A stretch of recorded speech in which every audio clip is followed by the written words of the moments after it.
Hey guys, and welcome to the ZJC Worship Bass Guitar for Worship webinar. I'm so glad you're joining us. This is designed to help you learn bass guitar for worship. And here's the good news: of all the worship instruments that you could learn, bass guitar has the fastest time, typically speaking, from picking up the instrument for the first time to getting onto the platform. And the goal is to help you get there as quickly and efficiently as possible while preparing you for excellence in leading worship.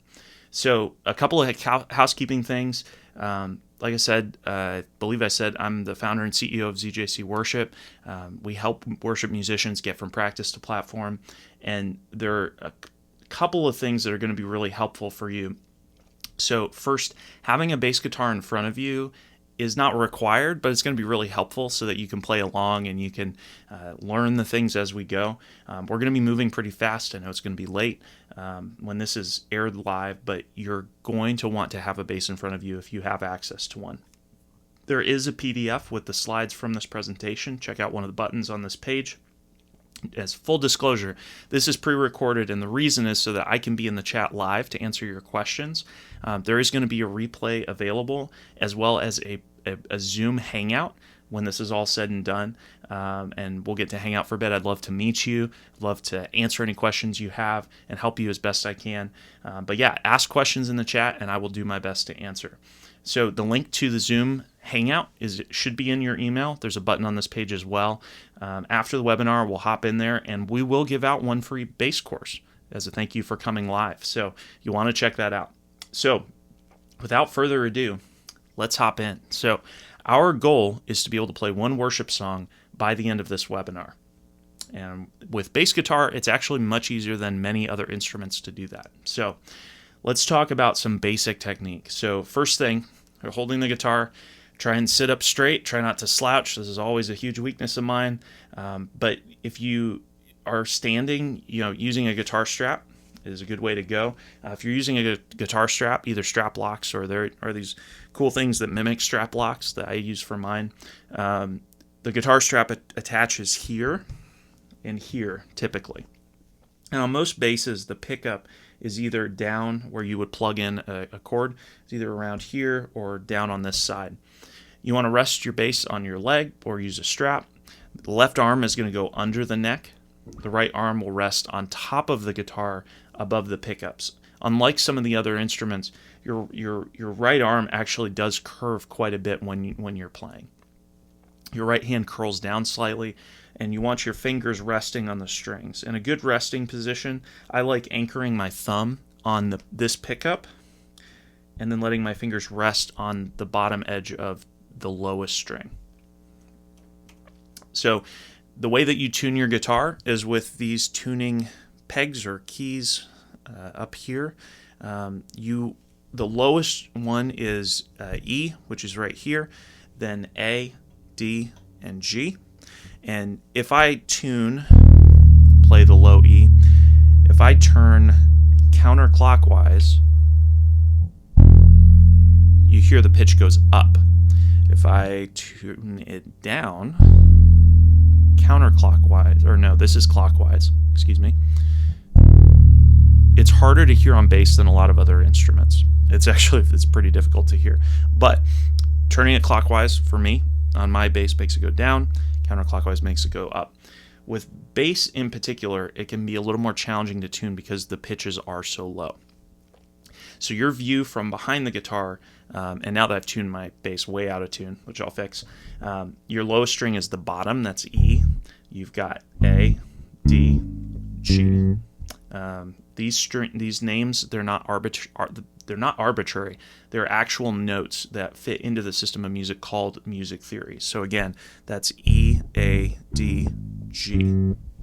So the thing to keep in mind when you're tuning a guitar is that your notes on guitar, on bass, correspond to notes on piano. It's not like an arbitrary, like someone just came up with this in isolation without any connection between other instruments.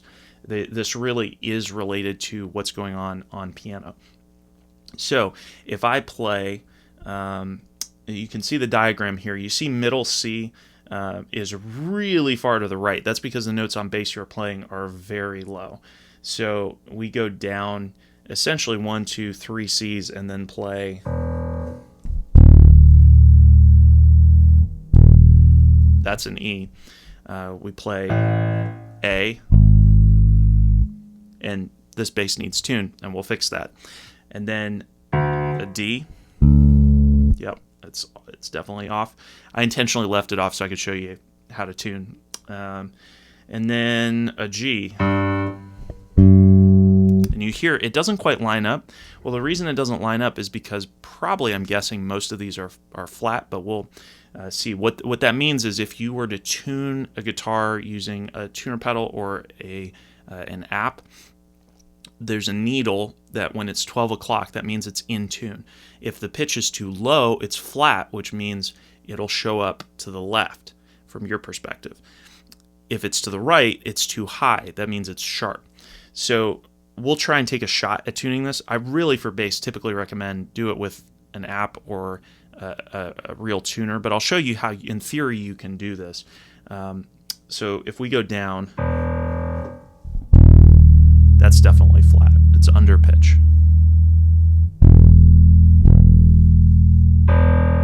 Okay, that's not bad. And then A, definitely flat. It's under.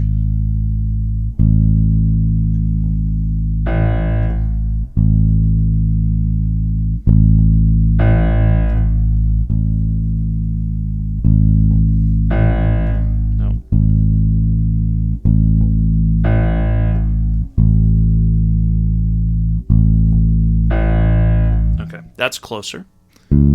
D.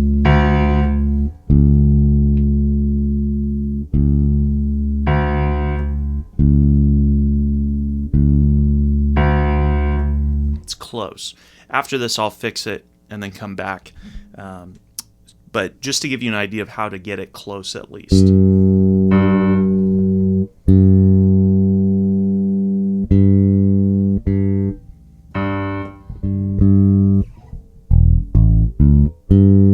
That's at least in the ballpark. So if you only had access to a piano, you could in theory tune your bass to be at least close.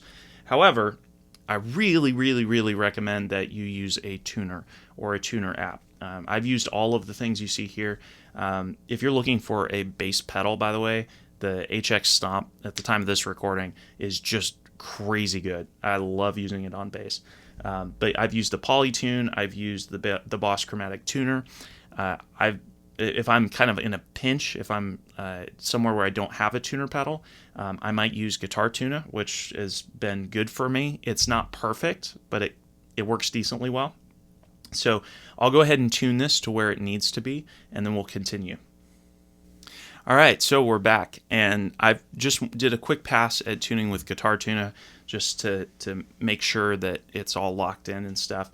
So let's talk about basic technique. So wrists and hands. So what we want to do is relax. We want to keep our wrists loose and flexible. This is a pretty good example. Your wrist is going to tilt down when you play bass. That's usually how it works. But you don't want to clench your hand. You don't want to stiffen your wrists. So if you try to make, if you try and make this part tighten, you really don't want to do that when you're playing. You want that to feel loose and free.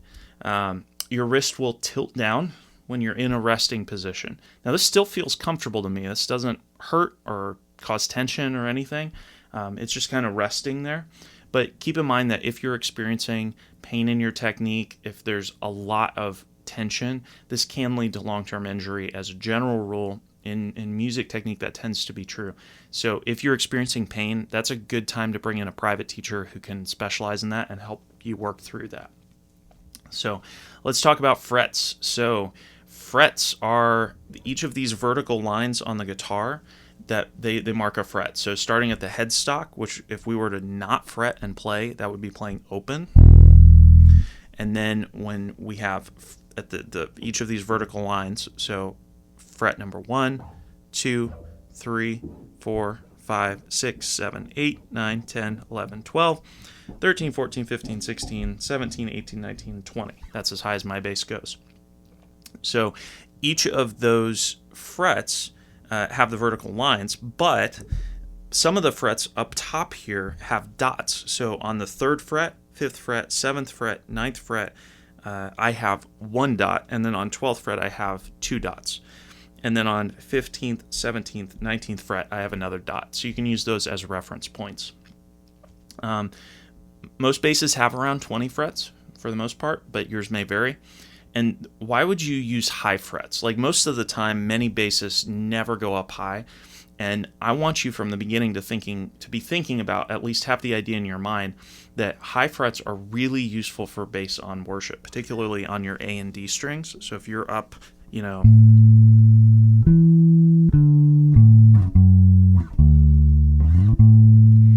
having this higher kind of round, laid back sound many times can be a really tasteful thing to do on songs. So don't just stay low, learn your frets up high too.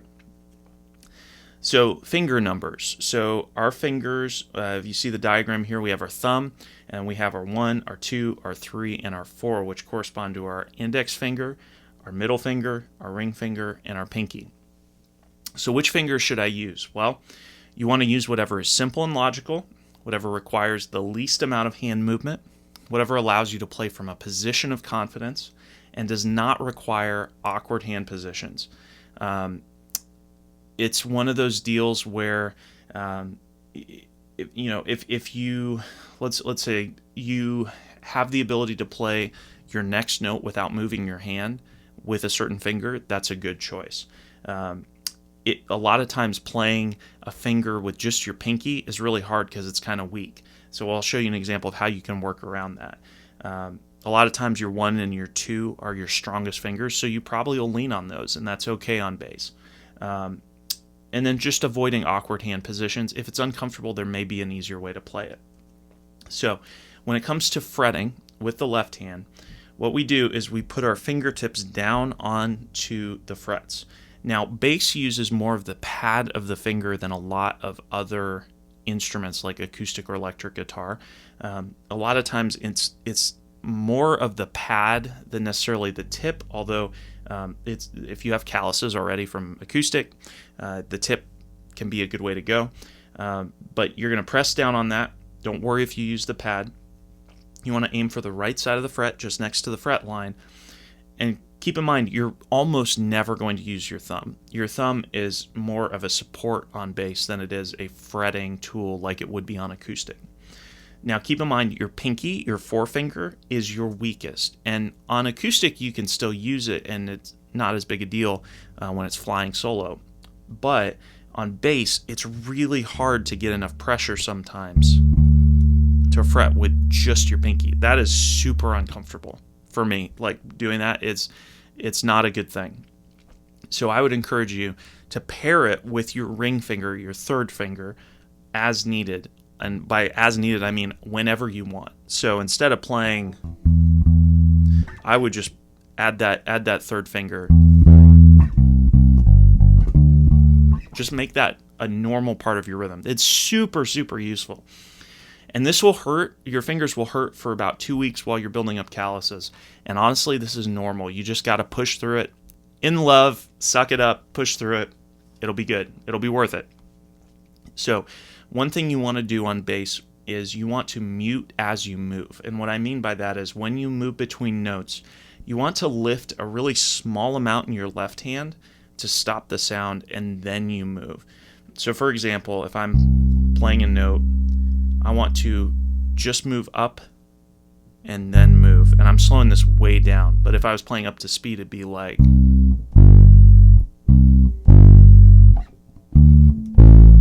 Because if you don't stop the string, what happens is you hear how there's a rebound, or really this would be more like a hammer off if you're talking electric guitar. You want to mute that string so that it doesn't go anywhere. And the way you do that is you just barely touch the string. So you want to avoid multiple notes playing simultaneously. You don't want... it's just awful. It's just atrocious. It's way too muddy. You don't want long gaps between notes. So if you're playing,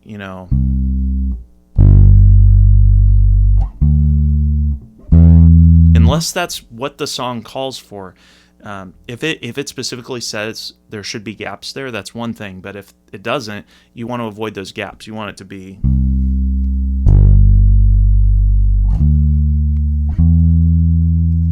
smooth between each note. So you want to plan your movement from note to note. With your right hand, start with your index finger, your one finger.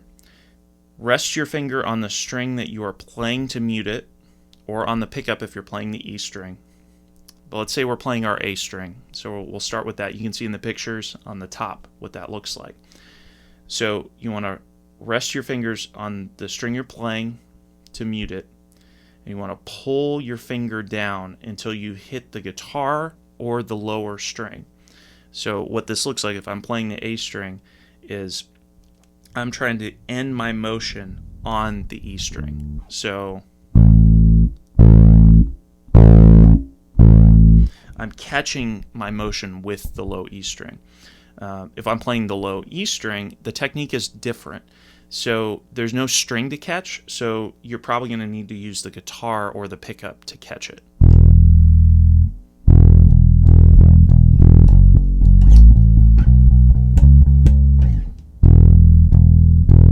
Like that. So one thing you want to do, at first you're going to just use your one finger as you're learning. So, but as you grow in this, try adding your two finger, your middle finger.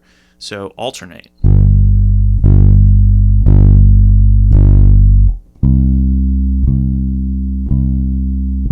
And when you get fast,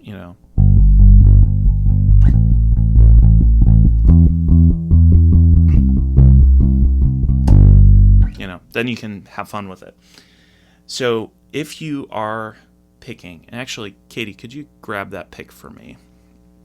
We'll keep this in the video.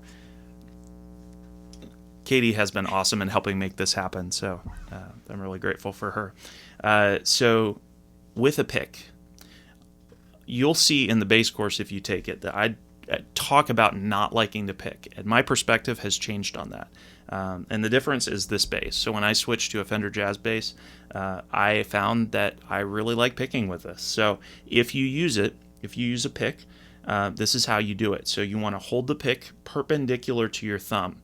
So like this. My thumb is moving in the opposite direction, up and down, versus the pick in that, which was moving side to side in terms of the direction of the tip.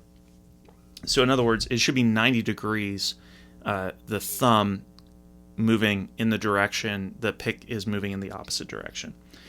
So to pick, you want to turn your wrist side to side and touch strings with the tip of the pick. So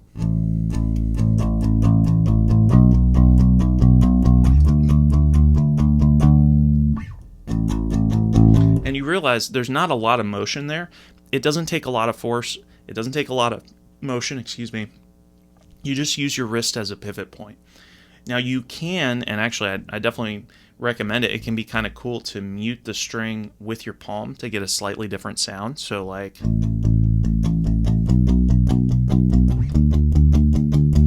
and when you have like an overdrive or something for bass, it can be a really, really useful sound. But that's how you use a pick. You don't need to go crazy with it. You don't need to do like you would do on acoustic where it's like, you don't need to do that. Keep it simple. If I'm slowing that down, it'd be like.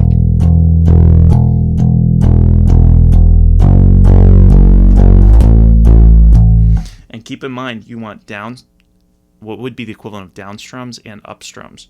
You want down and up, or alternating. But there's not a lot of motion to it. So let's talk about reading chords on a chord chart for bass guitar. So we're looking at Nothing But the Blood, which we're going to be playing.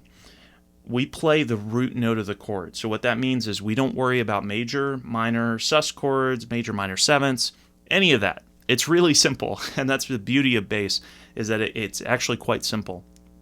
The only exception is if you see a inversion, CN inversion. So if you see G/B, that means as a bass player, play the B, not the G. So instead of playing a G, then I would play a B. So as an example for this chord chart, when you see a G, that means you play a G note on your bass. When you see an EM, that stands for E minor, an E minor chord, you don't worry about the minor, you just play the E. So that's what that means. So now let's look at specific notes. So I'm showing you finger numbers, but the reality is this is kind of flexible in a lot of cases. So depending on the circumstance, you can adjust what finger you use for playing many of these notes. So a G note is the E string, 3rd fret.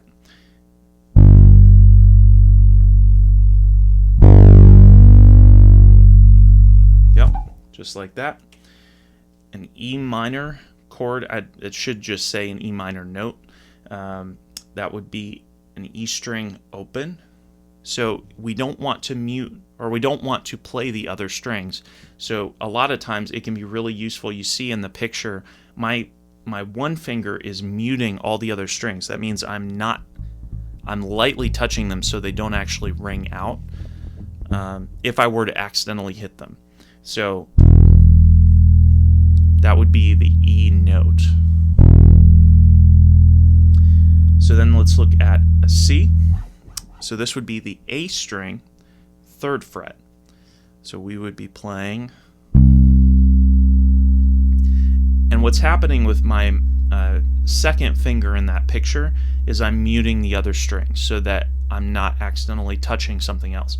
A lot of times you'll find that half the battle is making sure that notes aren't being played on bass that you don't want to be. So that is a C note. And then on the A string, 5th fret. The reason I'm showing you the 3 and 4 for the D is because I want to show you, essentially you're keeping your hand in the same position. So we're playing the G with our one finger, an E with open, a C with our one finger, and now we're playing a D with our 3 and our 4. It means that we don't have to move our hand. And remember what I said about finger number choices. That's why we would make this decision. So timing-wise, all we're going to be trying to do is we're going to be playing a song in 4/4, Nothing But the Blood, and it's going to be 1, 2, 3, 4. And what we're going to do is just on the 1, we're going to try and play. We're just going to play on the downbeat is what it's called. And you could subdivide this into 1 and 2 and 3 and 4 and. But we're going to be keeping this really simple and just playing on the 1. So I'm going to try and sing this and play this. This is, there's no accompaniment, so it's not going to sound pretty, but it'll get the idea. So let's go ahead and play this. 1, 2, 3. What can wash away my sin? Let's get in the key.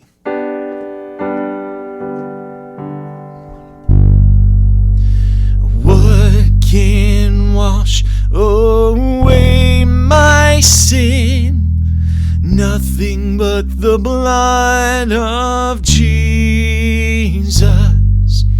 What can make me whole again?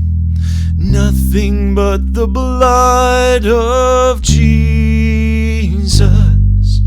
And oh, precious is the flow that makes us white as snow. No other fount I know. Nothing but the blood of Jesus. And there you go.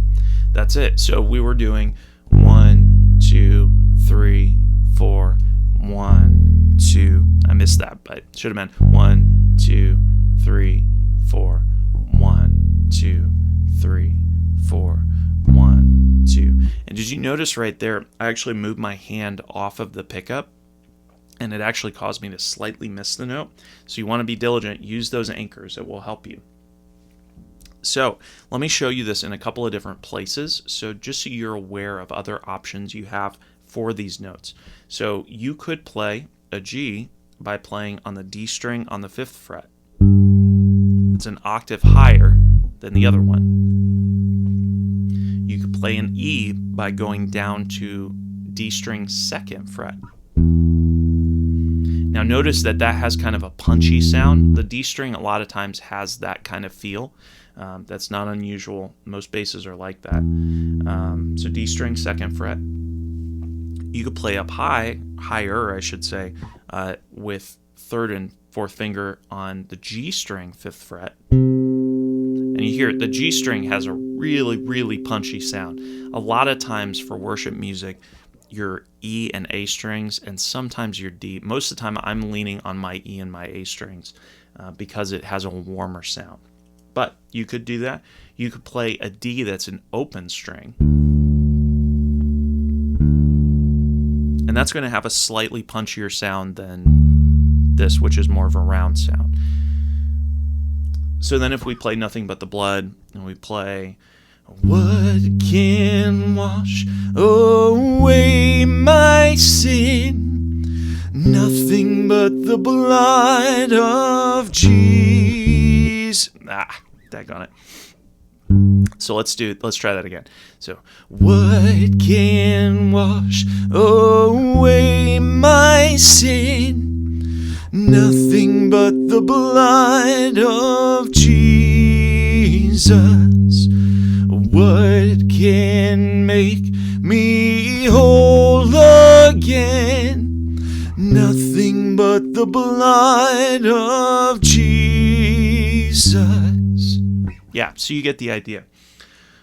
So now let's experiment with the timing. So we could play this 1 and 2 and 3 and 4 and 1 and 2 and 3 and 4 and 1 and 2 and 3 and 4 and 1 and 2 and 3 and 4 and.